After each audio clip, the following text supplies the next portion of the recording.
తన దోపిడీలు గుర్తొస్తాయన్న భయంతో వీళ్ళందరూ బయటకు వచ్చేసి ఈ పట్టాదార పాస్ పుస్తకాల మీద క్రెడిట్ చోరీ అని మాట్లాడుతూ ఉన్నారు. ఈరోజు చూస్తే మీరు గమనిస్తే 2018వ సంవత్సరంలోనే తెలుగుదేశం ప్రభుత్వం ఎంతో పెద్ద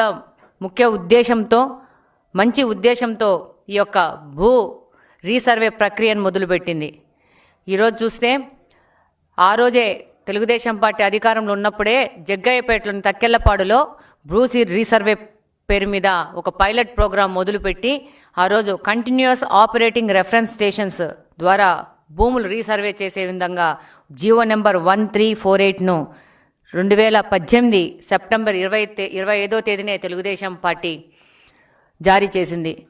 2019లో ఒక దురదృష్టవశాత్తు పార్టీ ఓడిపోవడము, వైకాపా పార్టీ అధికారంలోకి రావడము, ఈ భూ సర్వేని ఒక దోపిడీ చేయడానికి, ప్రజల భూములని ఆక్రమించుకోవడానికి వాడుకొని వాళ్ళు ఒక అవకాశంగా తీసుకొని వాళ్ళు